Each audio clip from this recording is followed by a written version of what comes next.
ബുസ്താനിയ വനിതാ കോളേജ് കഴിഞ്ഞ 25 വർഷമായി വടകരയിൽ വളരെ നല്ല രീതിയിൽ പ്രവർത്തിച്ചു വരുന്ന സ്ഥാപനമാണ്. എല്ലാ റമദാൻ മാസവും റമദാനുമായി ബന്ധപ്പെട്ട പല ചർച്ചകളും സംഘടിപ്പിക്കാറുണ്ട്. ഈ വർഷം കാലികമായി റമദാനുമായി ബന്ധപ്പെട്ട് പൊതുസമൂഹം ആഗ്രഹിക്കുന്ന ഒരുപാട് സംശയങ്ങളും അതിൻ്റെ ദൂരീകരണവുമാണ് ഈ ഒരു അവസരത്തിൽ നമ്മൾ ചർച്ച ചെയ്യുന്നത്. അപ്പോൾ ഈ ചർച്ചയിലേക്ക് എല്ലാ വിദ്യാർത്ഥികളെയും അതേപോലെ പരിശുദ്ധാദിനെയും സ്വാഗതം ചെയ്യുന്നു. അസ്സലാമു അലൈക്കും വറഹ്മത്തുള്ളാഹി. പവിത്രമായ പരിശുദ്ധ റമളാനിന്റെ വ്രതശുദ്ധി നോമ്പെടുത്തിരിക്കുകയാണ് നമ്മളൊക്കെ. ഇന്ന് ഇൻഷാ അല്ലാഹ് നമ്മളിവിടെ പരിശുദ്ധ റമളാൻ എത്രമാത്രം കാലിക പ്രസക്തമായി,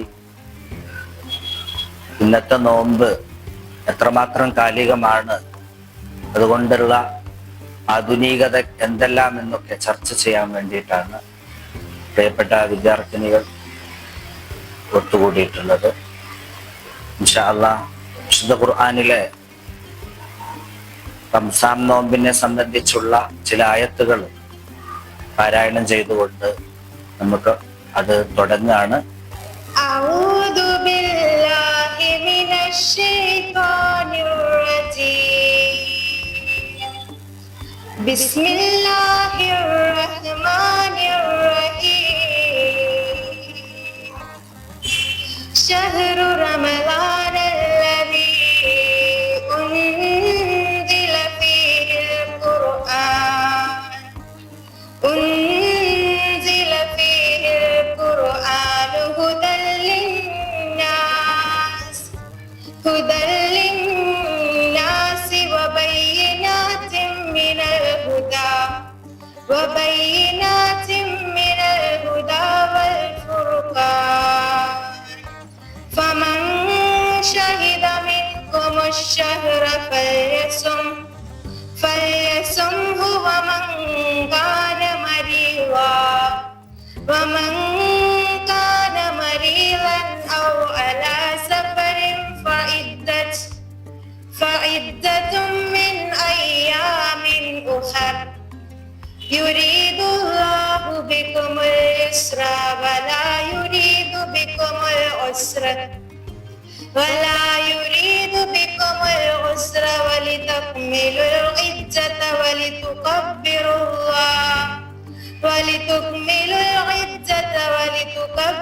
الله على ما هداكم ولعلكم تشكرون. وإذا سألك عبادي عني فإني قريب أجيب دعوة الداع إذا دعاني فليستجيبوا لي وليؤمنوا بي لعلهم يرشدون. അസ്സലാമു അലൈക്കും. ആധുനിക കാലഘട്ടത്തില് നോമ്പിന്റെ ഗുണം എന്താണ്, അതിന്റെ പ്രാധാന്യം എന്താണ്, വ്രതാനുഷ്ഠിക്കുമ്പോൾ സർവകാല പ്രസക്തിയും കാലികവുമായി മാറുന്നത് എങ്ങനെയാണ്? നമുക്കറിയാം, റമളാനിലെ നോമ്പ് കൊണ്ടുള്ള വിവക്ഷ ആത്മീയമായി അള്ളാഹുവിലേക്ക് അടുക്കലാണ്. സൃഷ്ടാവിലേക്ക് അടുക്കാൻ വേണ്ടിയിട്ടാണ് പരിശുദ്ധമായ റമളാൻ നോമ്പ് 30 ദിവസത്തെ വ്രതാനുഷ്ഠാനം നമുക്ക് നിർബന്ധമാക്കിയിട്ടുണ്ട്. ഇവിടെ അതിന്റെ കാലിക പ്രസക്തി എന്താണ് എന്നാണ് ചോദിച്ചത്. മനുഷ്യരായ നമ്മളെ സംബന്ധിച്ചിടത്തോളം ഇന്ന് മനുഷ്യന്റെ എല്ലാവിധ പ്രശ്നങ്ങൾക്കും കാരണം മനുഷ്യന്റെ ധൃതിയും അതുപോലെയുള്ള ചാപ്പല്യങ്ങളുമാണ്, മാനുഷികമായിട്ടുള്ള ചാപ്പല്യങ്ങൾ. അതിനൊക്കെ തടയിടാനാണ് പരിശുദ്ധ റമളാനിലെ നോമ്പ് നമ്മളോട് പറയുന്നത്. ഹദീസിൽ നബി സല്ലല്ലാഹു അലൈഹി വസല്ലമ പറഞ്ഞതായിട്ട് കാണാൻ പറ്റും, നിങ്ങൾ ചീത്ത വാക്ക്, ചീത്ത പ്രവൃത്തി, ചീത്ത ചിന്ത ഇതൊന്നും ഒഴിവാക്കുന്നില്ലെങ്കിൽ ഭക്ഷണം ഒഴിവാക്കുന്നതിലൂടെ അള്ളാഹുവിന് നിങ്ങളുടെ നോമ്പിന് ആവശ്യമില്ല എന്ന് ഹദീസിൽ പറയുന്നതായിട്ട് കാണും. ആ രൂപത്തിൽ നമ്മൾ അതിനെ കാണുവാണെങ്കിൽ നോക്കുമ്പോൾ എത്ര കാലത്തേക്കും പ്രസക്തമാണ്. ലോകം എത്ര പുരോഗതി കൈവരിച്ചാലും പരിശുദ്ധ റമളാനിലെ ഇസ്ലാം നമുക്ക് പറഞ്ഞിട്ടുള്ള നിർബന്ധമായ നോമ്പ് ഏത് കാലത്തേക്കും പ്രസക്തമാണ് എന്ന് മനസ്സിലാകുന്നു. മനുഷ്യൻ ഇന്ന് മനുഷ്യനാൽ വന്നു ചേരുന്ന ചാപ്പല്യങ്ങള് കാത്തിരിക്കാതെ ക്ഷമയില്ലാതെ വന്നു ചേരുന്നതാണ് എന്ന് മനസ്സിലാകുന്നു.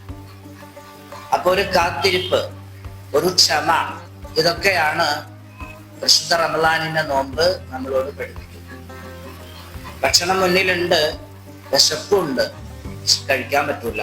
കാരണം ഞാൻ എൻ്റെ ദൈവത്തോട് അള്ളാഹുവിനോട് കരാറ് ചെയ്തിട്ടുണ്ട്. ഇന്നലെ രാത്രി പ്രഭാതം മുതൽ വൈകുന്നേരം വരെ, പ്രദോഷം വരെ ഞാൻ ഭക്ഷണവും അന്നപാനീയങ്ങളും ഒന്നും കഴിക്കാതെ എൻ്റെ ശരീരത്തെ ഞാൻ ഇൻസാക്ക് ചെയ്യും, പിടിച്ചു വെക്കുന്നു. ആ രൂപത്തിൽ നമ്മളൊരു കാത്തിരിപ്പിലാണ്. ഭക്ഷണം കഴിക്കാൻ പറ്റൂല, അതിന് മഗ്‌രിബ് ബാങ്ക് കൊടുക്കണം. മഗ്‌രിബിന്റെ സമയമായാലേ ഭക്ഷണം കഴിക്കാൻ കഴിയൂ. വ്രതാനുഷ്ഠാനത്തിന്റെ നിബന്ധന അതാണ്. അതുപോലെ തന്നെ ദാഹം, നല്ല ദാഹമുണ്ട്, എനിക്ക് വെള്ളം മുന്നിലുണ്ട്, പക്ഷെ എനിക്കത് കുടിക്കാൻ പറ്റൂല. ആ ഒരു കാത്തിരിപ്പ്, ആ ഒരു ക്ഷമ, ഇത് നഷ്ടപ്പെട്ടതാണ് ഇന്നത്തെ പല പ്രശ്നങ്ങൾക്കും കാരണം എന്ന് മനസ്സിലാകും. കാലം ഒരുപാട് പുരോഗതി പ്രാപിച്ച ഇന്നത്തെ കാലത്ത് ഒന്നും കൂടി വിശുദ്ധ റമളാനിന്റെ നോമ്പ് ആധുനികമാണ്, പ്രസക്തമാണ് എന്നാണ് ഇത് സംബന്ധമായി നമുക്ക് ഹദീസുകളിൽ നിന്നും വിശുദ്ധ ഖുർആനിൽ നിന്നും നമുക്ക് മനസ്സിലാകുന്നത്. എന്തുകൊണ്ടാണ് ജനങ്ങൾ കൂടുതലായിട്ടും റമളാനില് നന്മ ചെയ്യാൻ വേണ്ടി തയ്യാറാവുന്നത്? എന്തുകൊണ്ട് മറ്റു മാസങ്ങളിലും നന്മകൾക്ക് പ്രതിഫലമില്ല? ജക്കാത്തിന്റെ വിഷയത്തിലായാലും അങ്ങനെ തന്നെയല്ലേ? ചോദിച്ചിരിക്കുന്നത് വിശുദ്ധ റമളാനിൽ എന്തുകൊണ്ടാണ് ആളുകൾ കൂടുതൽ ഇബാദത്ത്, നന്മകൾ ചെയ്യുന്നത് എന്നാണ്. മറ്റു മാസങ്ങളിലും നന്മ ചെയ്താൽ പുണ്യമില്ലേ എന്നാണ്. ആത്മീയമായി അതിനെ പറയുമ്പോൾ വിശുദ്ധ റമളാനില്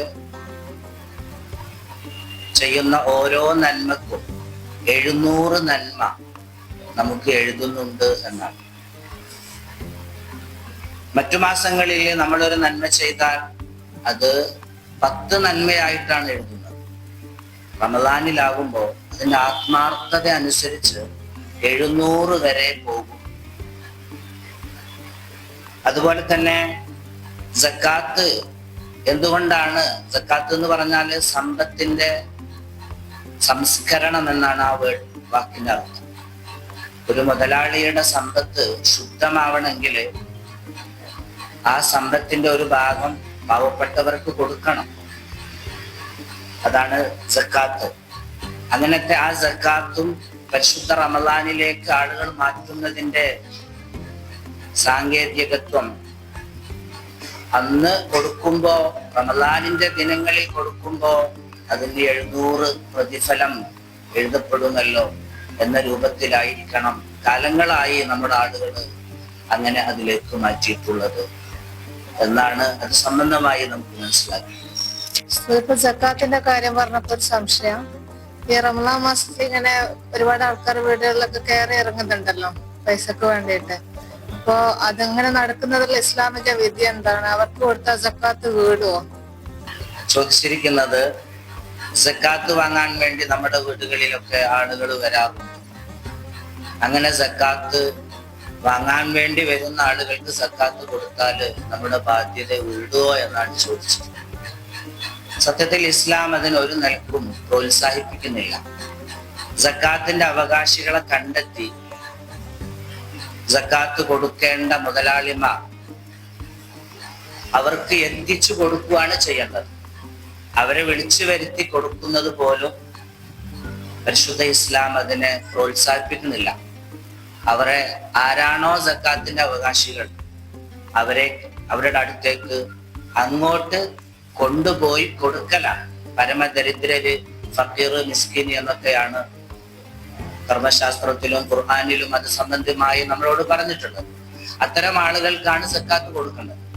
അപ്പൊ അടുത്ത് നമ്മുടെ വീട്ടിൽ ഒരാൾ വരികയാണ്. അയാള് സക്കാത്തിന്റെ അവകാശിയാണോ എന്ന് എങ്ങനെ നമുക്ക് തിരിച്ചറിയാൻ പറ്റും? സക്കാത്തിന്റെ അവകാശിയാണെങ്കിൽ നമുക്ക് കൊടുത്താൽ നമ്മുടെ സക്കാത്ത് വീടും, ഇല്ല എങ്കിൽ സക്കാത്ത് വീടുകയില്ല. അപ്പൊ വരുന്ന ആളുകളെ നമ്മൾ വെറുതെ അയക്കേ എന്ന് ചോദിക്കും. അല്ല, വരുന്ന ആളുകൾക്ക് നമ്മൾ സദഖയുടെ നിയത്ത് ചെയ്തുകൊണ്ട് കൊടുത്താല് സദഖയുടെ പുണ്യം റമദാനിലാവുമ്പോ നേരത്തെ പറഞ്ഞ 200 നന്മ എഴുതപ്പെടുന്നുണ്ടല്ലോ, അത് ലഭിക്കും. ഒരിക്കലും വന്നു വാങ്ങാൻ പ്രോത്സാഹിപ്പിക്കാതിരിക്കുക.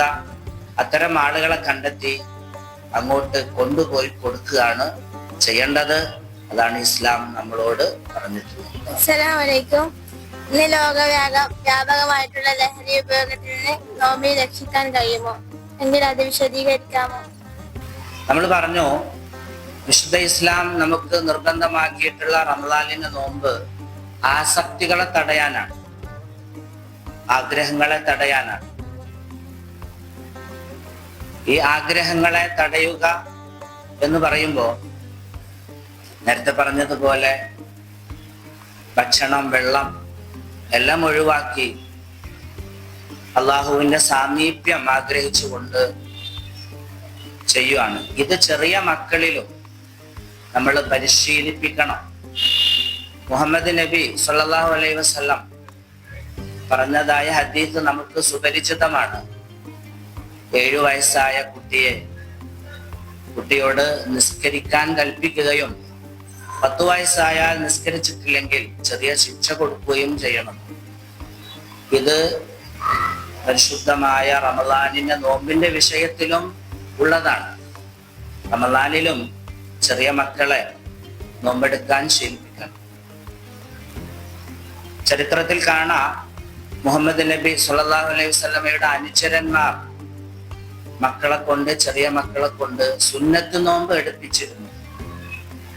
സുന്നത്ത് നോമ്പ് എടുപ്പിച്ചാലുള്ള ഗുണം, വിശക്കണുണ്ട് അല്ലെങ്കിൽ ദാഹമുണ്ട് എന്ന് പറഞ്ഞാല് എന്നാ പിന്നെ മുറിച്ചോ എന്ന് പറയും.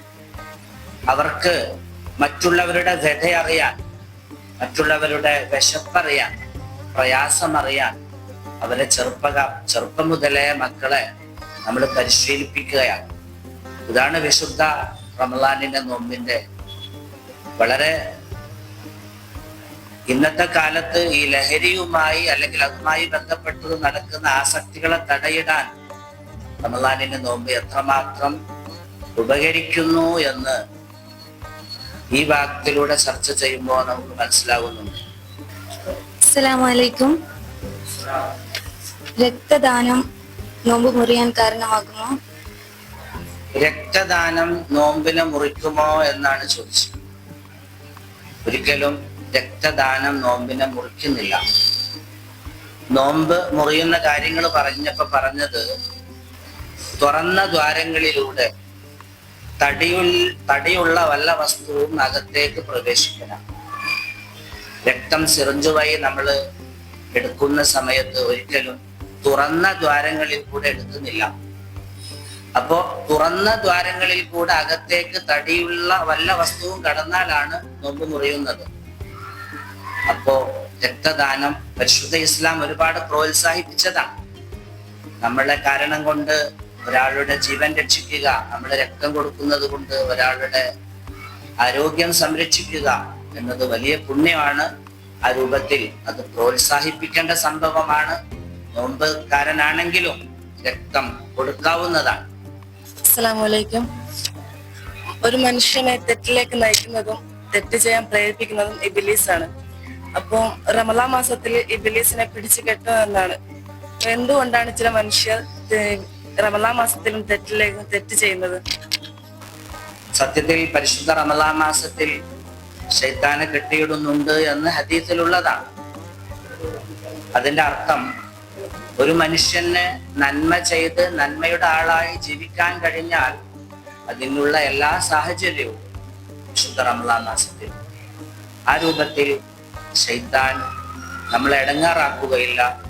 അതിന് അള്ളാഹു പരിധി വെച്ചിട്ടുണ്ട്. പിന്നെ അവിടെ ശ്രദ്ധിക്കേണ്ട കാര്യം, നമ്മുടെ ഓരോരുത്തരുടെയും ശരീരത്തിൽ ശൈത്താനുണ്ട്. തെറ്റ് ചെയ്യാൻ പ്രേരിപ്പിക്കുന്ന ഖുർആൻ നമ്മളെ പരിചയപ്പെടുത്തിയ ഹവ എന്ന് പറയുന്ന സംഭവം, ശരീര ഇച്ഛ. ശരീരം എന്താണോ പറയുന്നത് അതനുസരിച്ച് കാര്യങ്ങൾ ചെയ്യുന്ന തോന്നലുകൾ, അതിനെ തടയിടേണ്ടത് ഈ ശരീരത്തിന്റെ ഉള്ളിലുള്ള ശൈത്താനെ, നമ്മളിൽ ഉള്ളിലുള്ള ശൈത്താനെ തടക്കുന്നതാരാ? നമ്മൾ തന്നെയാണ്. അപ്പൊ ആ ശൈത്താനെ നമ്മൾ തന്നെ തടഞ്ഞു നിർത്തി നന്മയുടെ വക്താക്കളാവുക എന്നതാണ് അത് സംബന്ധമായിട്ട് മനസ്സിലാവുക. അസ്സലാമു അലൈക്കും. റമളാനിലെ ഇബ്ലീസിനെ പിടിച്ചു കെട്ടുന്നു എന്ന് പറയുന്നു. അതുപോലെ തന്നെയാണല്ലോ നരകത്തിന്റെ വാതിലുകൾ കൊട്ടിയടക്കപ്പെടുന്നു എന്ന് പറയുന്നത്. അങ്ങനെയെങ്കിൽ ഈ സ്വേച്ഛയാ ചെയ്തു പോകുന്ന തെറ്റുകളുടെ വിധി എന്താണ്? അത് നരകപ്രവേശനത്തിന് കാരണമാകുമോ? ഇതുമായി ബന്ധപ്പെട്ട് ഹദീസുകൾ നമുക്ക് പറഞ്ഞു തരുന്നത്, റമളാൻ മാസത്തിൽ നരകവാതിൽ അടക്കപ്പെട്ടിട്ടുണ്ട്. എന്നാലും റമളാൻ മാസത്തിന്റെ ആ പവിത്രത കാത്തു സൂക്ഷിക്കാതെ നമ്മൾ തെറ്റ് ചെയ്താൽ ഇരട്ടി ശിക്ഷയുണ്ട് എന്നാണ്. റമളാൻ മാസത്തിന്റെ പവിത്രത കാത്തു സൂക്ഷിക്കുന്ന ആളുകൾക്ക് വലിയ പുണ്യമുണ്ട് എന്ന് കഴിഞ്ഞ കാല മഹത്തുക്കളൊക്കെ രേഖപ്പെടുത്തി വെച്ചതായിട്ട് കാണാൻ പറ്റും. ഒരു ചെറിയ ഉദാഹരണം പറഞ്ഞാല്, ബഹുമാനപ്പെട്ട സൈനുദ്ദീൻ മഖ്ദൂം റളിയല്ലാഹു അൻഹു തന്റെ ഇർഷാദുൽ ഇബാദ് എന്ന കിതാബിൽ പറയുന്നുണ്ട്, മുഹമ്മദ് എന്ന് പേരുള്ള ഒരാള്, അദ്ദേഹം അത്ര നല്ലൊരു മനുഷ്യനായിരുന്നില്ല. പക്ഷെ റമളാൻ മാസം ആയിക്കഴിഞ്ഞാല് അദ്ദേഹം റമളാനിനെ മാനിച്ചുകൊണ്ട് കുളിച്ചൊരുങ്ങി ഫ്രഷായി ഇബാദത്തിലായി കഴിഞ്ഞുകൂടുമായിരുന്നു. അങ്ങനെ ഈ മനുഷ്യൻ മരിക്കുന്നു. ബഹുമാനപ്പെട്ട സൈനുദ്ദീൻ മഖ്ദൂം റളിയല്ലാഹു അൻഹു പറയാണ്, ഇദ്ദേഹത്തെ കാണണമെന്ന് ആഗ്രഹം ഉണ്ടായി. മരിച്ചുപോയ ഈ മുഹമ്മദിന്റെ അവസ്ഥ എന്തായിരിക്കും? ഇദ്ദേഹം റമളാനിനെ മാത്രം മാനിച്ച ഒരാളാണ്. റമളാന്റെ മുമ്പ്, റമളാൻ അല്ലാത്ത ദിവസങ്ങളിൽ അത്രമാത്രം ഒരു ചിട്ടയിലൊന്നും ജീവിച്ച ആളല്ല. അങ്ങനെ ഇദ്ദേഹത്തെ സ്വപ്നത്തിൽ കാണുകയും സ്വപ്നത്തിൽ ബഹുമാനപ്പെട്ടവർ ആരായുകയും ചെയ്യുന്നുണ്ട്, എന്താണ് മുഹമ്മദിന്റെ അവസ്ഥ, മരണാനന്തര ജീവിതത്തിന്റെ അവസ്ഥ എന്ത് എന്ന് ചോദിക്കുമ്പോൾ അയാൾ പറയുന്നുണ്ട്, റമളാനിനെ മാനിച്ചത് കൊണ്ട് എനിക്ക് ഇവിടെ സുഖലോക സ്വർഗത്തിലുള്ള എല്ലാ ആസ്വാദനങ്ങളെയും ആസ്വദിക്കാൻ കഴിയുന്നുണ്ട്, ഞാൻ സ്വർഗാവകാശിയാണ് എന്ന് പറഞ്ഞതായ ഒരു ചരിത്രം ബഹുമാനപ്പെട്ട സൈനുദ്ദീൻ മഖ്ദൂം തങ്ങൾ തന്നെ ഇർഷാദുൽ ഇബാദ് രേഖപ്പെടുത്തിയിട്ടുണ്ട്. അസ്സലാമു അലൈക്കും. നോമ്പ് തുറക്കുമ്പോഴും അത്താഴത്തിനും എന്തിനാണ് ധാരാളം വിഭവങ്ങൾ? നമ്മുടെ നാടുകളിലൊക്കെ നോമ്പ് തുറക്കുമ്പോഴും അത്താഴത്തിനും ഒക്കെ ഇഷ്ടം പോലെ ഭക്ഷണ വിഭവങ്ങൾ ഉണ്ടാക്കുന്നു. അതിന്റെ ഇസ്ലാമിക മാനം എന്താണെന്നാണ് ചോദിച്ചത്. സത്യത്തില് വിശുദ്ധമായ പരിശുദ്ധ ഇസ്ലാം ഒരിക്കലും അതിനെ പ്രോത്സാഹിപ്പിക്കുന്നില്ല. പിന്നെ സാമ്പത്തിക ഭദ്രതയും അതുപോലെയുള്ള സൗകര്യങ്ങളും ഒക്കെ നമ്മുടെ നാടുകളിൽ കൂടിയപ്പോൾ മനുഷ്യരൊക്കെ ഭക്ഷണപ്രിയരായി മാറി. അങ്ങനെ ഭക്ഷണം ഉണ്ടാക്കുകയാണ്. സത്യത്തില് മുഹമ്മദ് നബി സല്ലല്ലാഹു അലൈഹി വസല്ലം നമുക്ക് കാണിച്ചു തന്നത് ഒരു ഈത്തപ്പഴം കൊണ്ട്, ഒരു കാരക്ക കൊണ്ട് നോമ്പ് തുറക്കുന്ന രീതിയാണ്. അതുപോലെ അത്തായവും അങ്ങനെ തന്നെയാണ്. ചരിത്രത്തിലേക്ക് നമ്മൾ പരിധി നോക്കിയാല് ഉമർ റളിയല്ലാഹു അൻഹുവിന്റെ കാലഘട്ടത്തില് മദീനയില് സുബൈർ ഇബ്നുൽ അവ്വാം റളിയല്ലാഹു അൻഹു എന്ന സ്വഹാബി ഇറച്ചിക്കട നടത്തി. അദ്ദേഹത്തിന്റെ ഇറച്ചിക്കടയുടെ മുന്നില് ഭരണാധികാരിയായ ഉമർ റളിയല്ലാഹു അൻഹു അടിയും പിടിച്ച് നിൽക്കുമായിരുന്നു. എന്തിനാ? ഇന്നലെ ഇറച്ചി വാങ്ങിയ ആള് ഇന്നും ഇറച്ചി വാങ്ങുന്നുണ്ടെങ്കിൽ അടിച്ചോടിക്കാൻ വേണം. അത് നിന്റെ ആരോഗ്യത്തെ നശിപ്പിക്കും. ഡെയിലി ഇറച്ചി തിന്നുന്നത് അതൊരു അഡിക്ഷനാണ് എന്ന് ബോധ്യപ്പെടുത്താൻ വേണ്ടി ഭരണാധികാരി തന്നെ മുന്നിട്ടിറങ്ങുമായിരുന്നു. കൊളസ്ട്രോളുകൾ ഉണ്ടാക്കും എന്നൊക്കെ പറഞ്ഞ് അതിൽ നിന്ന് ജനങ്ങളെ പിന്തിരിപ്പിച്ചിരുന്നു. അപ്പൊ ഇത്തരം ചരിത്ര സംഭവങ്ങൾ നമ്മളോട് പറയുന്നത് ഭക്ഷണം പരമാവധി കുറച്ച് ആസക്തികളിൽ നിന്ന് മോചനം നേടിയിട്ടുള്ള പരിശുദ്ധ വിശുദ്ധ റമദാനിന്റെ നോമ്പ് ആ രൂപത്തിലാവാനാണ്, ആത്മീയമായ ഉന്നതിക്കാണ്. അള്ളാഹു അനുഗ്രഹിക്കട്ടെ. അസ്സലാമു അലൈക്കും. ഒരു സംശയമാണ്. ഇപ്പൊ ഭക്ഷണത്തിന്റെ പറഞ്ഞല്ലോ, അപ്പോ ഈ ഇസ്ലാമിൽ നോമ്പ് തുറക്കുന്ന സമയത്ത് ഭക്ഷണക്രമത്തിൽ എന്തെങ്കിലും മാറ്റങ്ങൾ വരുത്തേണ്ടതുണ്ടോ? എങ്ങനത്തെ രീതിയിലുള്ള ഭക്ഷണക്രമങ്ങളാണ് ചെയ്യുന്നത്? നോമ്പ് തുറക്കുമ്പോ ഏതെല്ലാം രൂപത്തിലുള്ള ഭക്ഷണക്രമമാണ് പാലിക്കേണ്ടത് എന്നാണ് ചോദിച്ചിട്ടുള്ളത്. നബി സല്ലല്ലാഹു അലൈഹി വസല്ലം നമുക്ക് പഠിപ്പിച്ചു തന്നത് ഈത്തപ്പഴം കൊണ്ട് നോമ്പ് തുറക്കാനാണ്. അതില്ലെങ്കിൽ ശുദ്ധമായ പച്ചവെള്ളം കൊണ്ട് നോമ്പ് തുറക്കുക. അപ്പോ ഫ്രൂട്ട്സ് എന്തെങ്കിലുമൊക്കെ കഴിച്ച്, വളരെ കുറച്ച് ഭക്ഷണം കഴിച്ച്, നോമ്പല്ലെങ്കിലും നമ്മളോട് നബി സല്ലല്ലാഹു അലൈഹി വസല്ലമ പറഞ്ഞത് അതാണല്ലോ, വയറിന്റെ 1/3 ഭാഗമാണ് ഭക്ഷണം കഴിക്കേണ്ടത്. ഉച്ഛ്വാസത്തിന് വേണ്ടി ശ്വാസത്തിന് വേണ്ടി ബാക്കി ഭാഗം, വെള്ളത്തിന് വേണ്ടി ഒരു ഭാഗമൊക്കെ മാറ്റി വെക്കണം. എന്നാലേ നമ്മുടെ ആരോഗ്യം സംരക്ഷിക്കപ്പെടുകയുള്ളൂ. ഇന്നത്തെ കാലത്ത് ധാരാളം രോഗികൾ ഉണ്ടായിക്കൊണ്ടിരിക്കുന്നുണ്ട്. പ്രധാനമായും ഭക്ഷണത്തിലെ ആരോഗ്യത്തിന് വലിയ പങ്കുണ്ട്, രോഗങ്ങൾക്ക് വലിയ പങ്കുണ്ട് എന്ന് മനസ്സിലാകുന്നു. നബിയുടെ ഭക്ഷണ രീതിയിലേക്ക് നമ്മൾ തിരിച്ചു നടന്നാൽ നമ്മുടെ ആരോഗ്യത്തെ സംരക്ഷിക്കാൻ നമുക്ക് കഴിയും എന്ന് നമുക്ക് മനസ്സിലാവും. മുസ്ലിങ്ങൾ സാധാരണയായിട്ട് ചന്ദ്രപ്പിറവി കണക്കാക്കിയല്ലോ മാസങ്ങൾ തീരുമാനിക്കാറുള്ളത്. അപ്പൊ ഇപ്രാവശ്യത്തെ റമദാന്റെ ചന്ദ്രപ്പിറവിയായിട്ട് ബന്ധപ്പെട്ട് ഒരുപാട് അഭിപ്രായ വ്യത്യാസങ്ങൾ ഉണ്ടായിട്ടുണ്ട്. കാരണം റമദാൻ 1 അല്ല 2 എന്ന തരത്തിലുള്ളത്. അപ്പൊ ഇതിന്റെ ശരിയായ നിജസ്ഥിതി എന്താണ്? വ്യാപകമായ അഭിപ്രായ വ്യത്യാസം ഉണ്ടായിട്ടുണ്ട്. പലരും റമദാൻ 1 അല്ല 2 എന്നൊക്കെ പറഞ്ഞു, ചിലർ 3 എന്നൊക്കെ പറഞ്ഞു. ഇത് സംബന്ധിച്ച്